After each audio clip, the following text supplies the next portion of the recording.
আমরা আশা করেছিলাম যে এই সরকার এসে সর্বপ্রথম বিদেশের যে টাকাগুলো আছে এছাড়া নিয়ে চলে গেছিল সেগুলোকে ফেরত আনার জন্যই উদ্যোগ গ্রহণ করবে। কিন্তু আমরা লক্ষ্য করছি সেই দিকে না গিয়ে গভর্নমেন্ট বিতর্কিত লোকদেরকে সেখানে বসিয়ে এখন যে পরিমাণ কিছু টাকা আছে জনগণের টাকা, সেই টাকাকেও কীভাবে লুটপাট করা যায় সেরকম উদ্যোগ গ্রহণ করছে বলে আমরা সেটা দেখি। এবং এই জন্যই ইসলামী ব্যাংকের গ্রাহকদের ভিতরে এক বিরাট আতঙ্ক তৈরি হয়েছে। 26 জন যারা আছে তাদের মধ্যে আপনার এস আলমের বাসার চাকর, তার চাকরানি, তার পিয়ন, তার কর্মচারী, এই ধরনের বহু লোককে দিয়েই একেবারে ভুয়া কোম্পানি গঠন করে আপনার 1,25,000 কোটি টাকা এই ইসলামী ব্যাংক থেকে সরিয়েছিল। কোনো ইসলামের লোক ইসলামী ব্যাংকের কাজও দিতে পারবে না।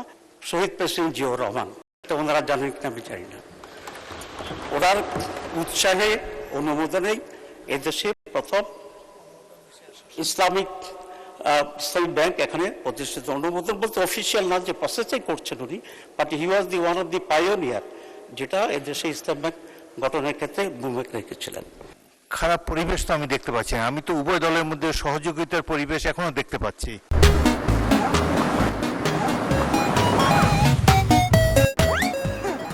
পরবর্তী বক্তা সৈয়দ আব্দুল্লাহ মোহাম্মদ তাহের, বিরোধী দলের উপনেতা। আপনার সময় 7 মিনিট।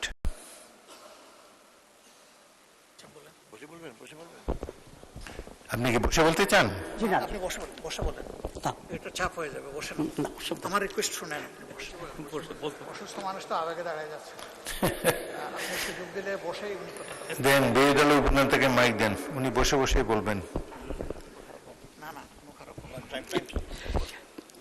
বিসমিল্লাহির রহমানির রহিম, নাহমাদুহু ওয়া নুসাল্লি আলা রাসূলিল কারীম। মানে স্পিকার, আপনি তো একজন নিরপেক্ষ ব্যক্তি এই সংসদের জন্য, তো কিন্তু আনফর্চুনেটলি একটু আগে যে সিচুয়েশনটা ক্রিয়েট হয়েছে সেটা খুবই আনফর্চুনেট। কারণ স্পিকারের পক্ষ থেকে ঘোষণা দেওয়ার পরে চিফ হুইপ দাঁড়িয়ে আবার নতুন করে আপনার ডিজাইন করা এবং এই করা, এটা খুবই অসুন্দর। এর প্রতিবাদে আমি আজকে কোনো বক্তব্য রাখবো না। ধন্যবাদ।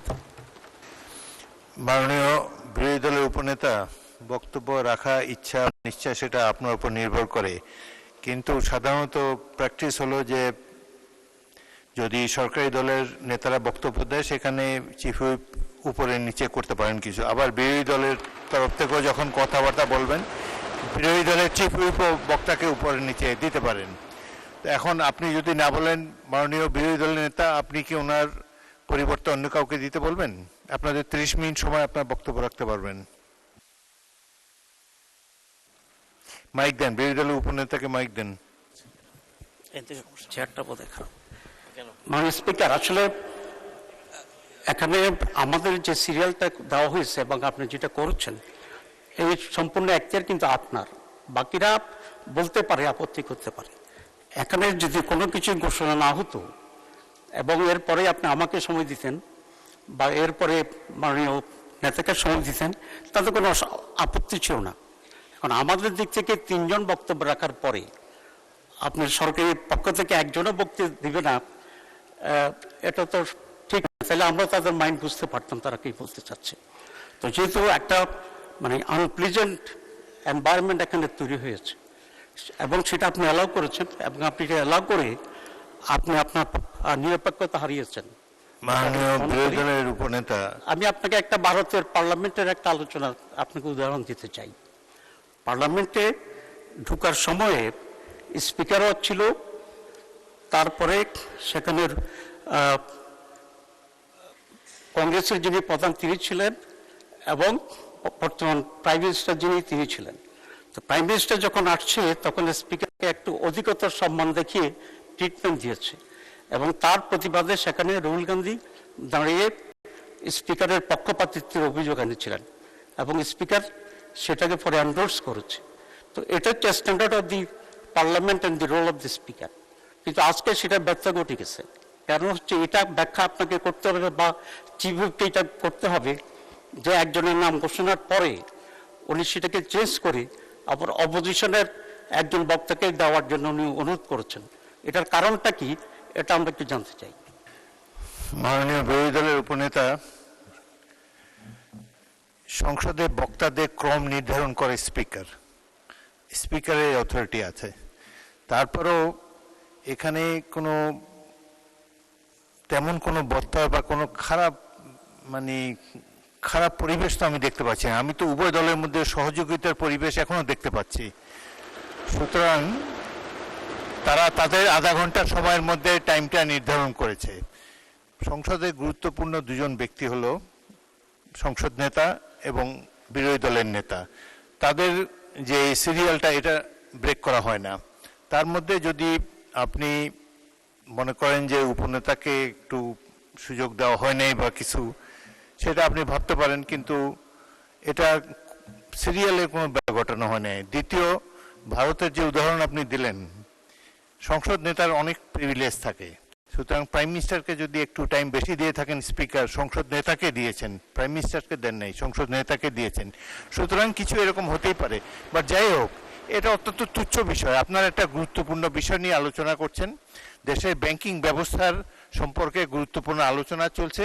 এখানে আমার মনে হয়, আমার ব্যক্তিগত মত, এটা ছোটোখাটো বিষয় উপেক্ষা করে বিষয়টি গুরুত্ব নিয়ে এটার উপরে যদি আপনারা মনোযোগ অধিকতর নিবদ্ধ করেন, জাতি উপকৃত হবে। ধন্যবাদ। Please go head.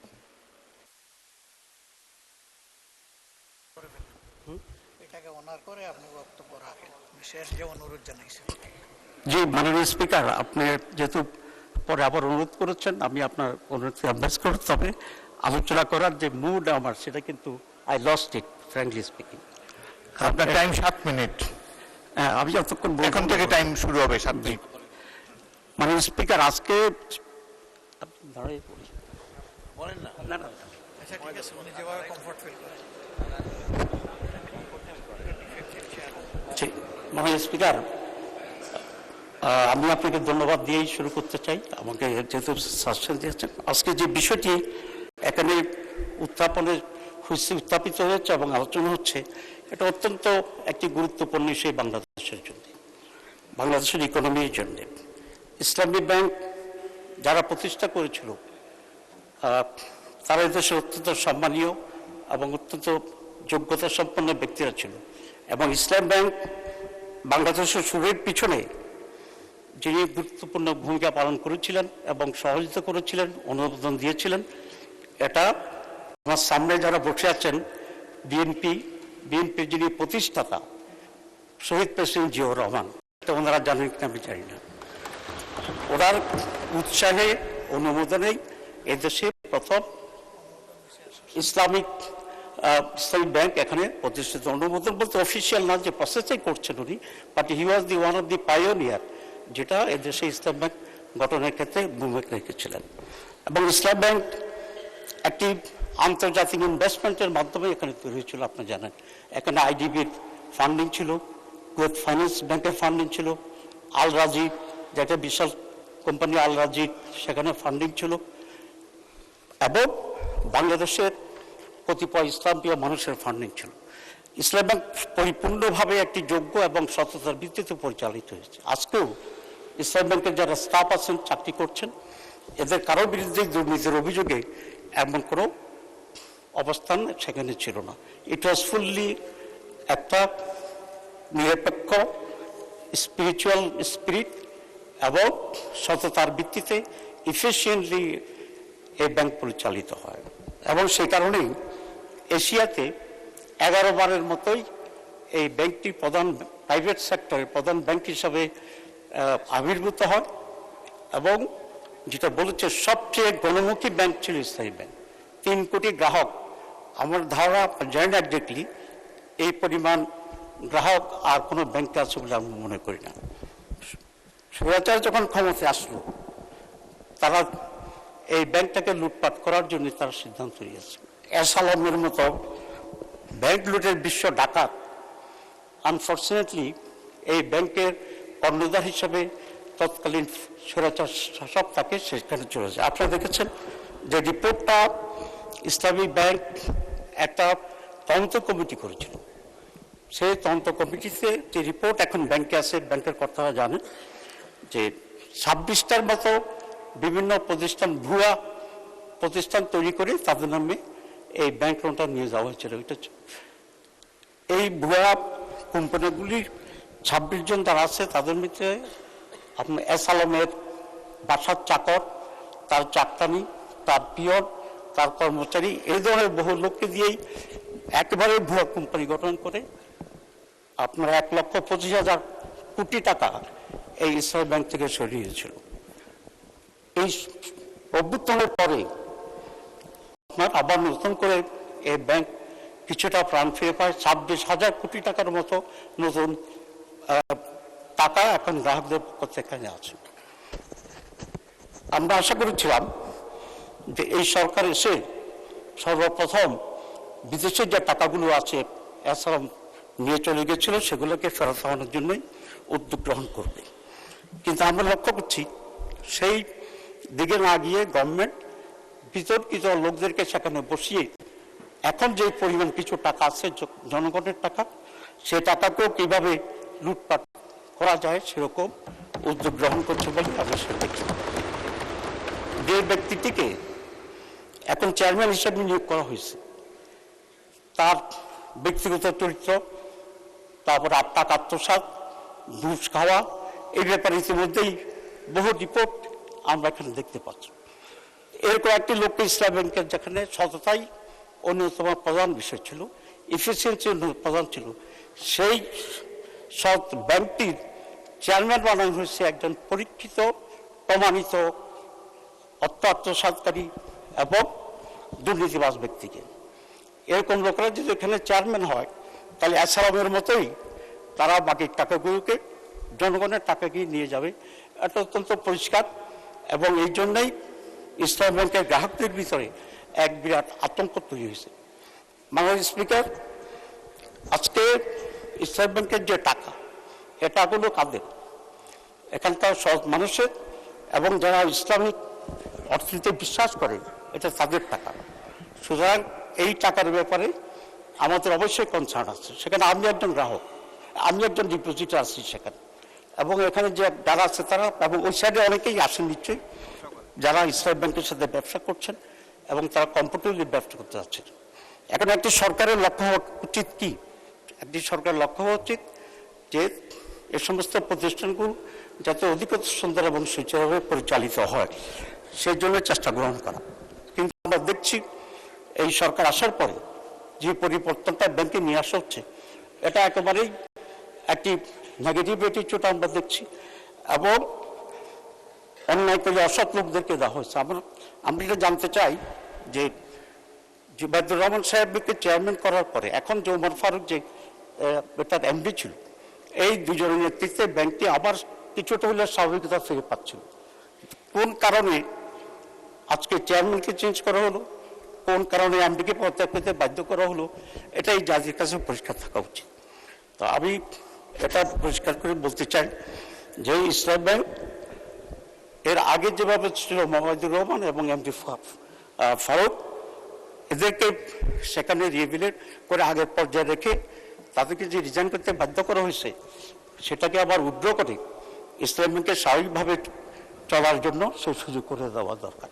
আর যদি সেটা না হয় তাহলে গ্রাহকের টাকা গ্রাহকদের বিরুদ্ধে আন্দোলন করবে, আর গ্রাহক টাকা যদি না থাকে যে